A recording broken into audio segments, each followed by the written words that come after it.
Here we go. Super simple sandwich essay. First question, does the sandwich on the right, or the one that's being pointed at, look easier to eat? Not does it look more delicious, just does it look easier to eat? Sometimes a really great essay or idea is like a messy sandwich. You want to eat the sandwich or write the essay, but can't seem to manage all the parts or the thoughts. And then plop, it ends up, kind of greasy and messy on the paper below. But a well-organized essay is like a well-made sandwich. Some of you may be doodlers. You may have a pad where you write down important thoughts, things you want to research later, a great quote that you heard. You may put this in your phone, or you may put it down on a piece of paper in hopes that someday it will become a crystal clear, a laser cut essay or message that you can share with people in a way that is very easy to understand and to be heard. Well, this is how you can go about putting those great thoughts together. And I'm going to pull up this super simple sandwich essay.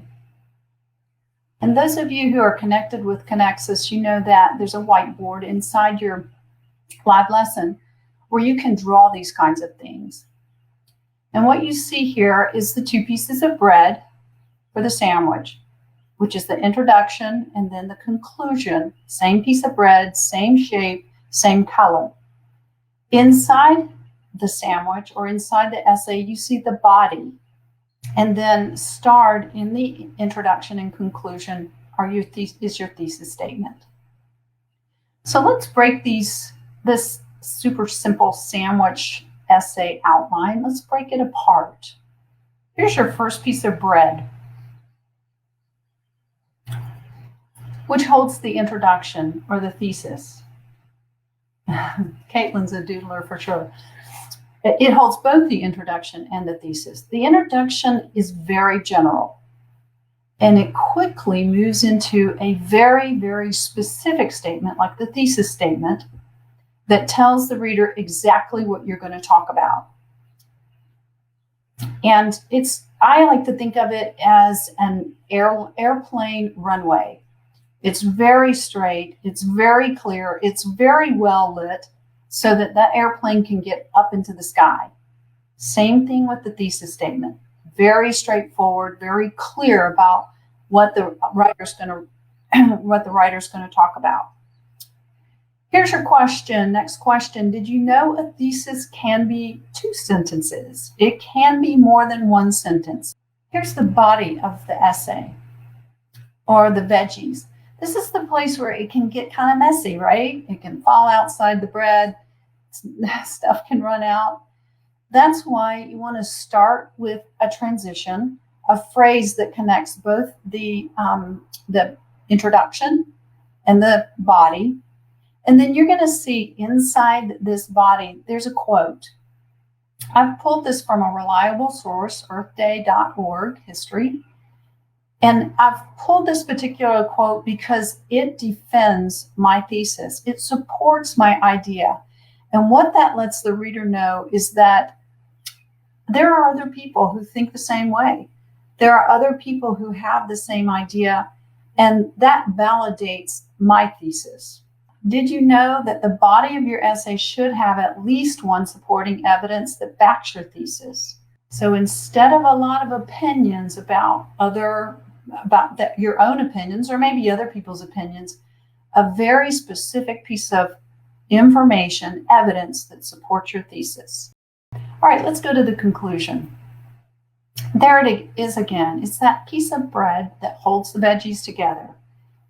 The conclusion can start with the thesis statement. You could actually cut and paste it out of the the introduction. You could cut and paste it straight from there and start your conclusion with that thesis statement.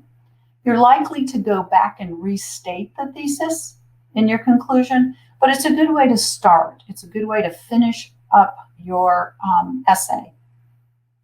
After you've restated your thesis, you've wrapped up this essay, reminded the reader your point, what it is you have to say.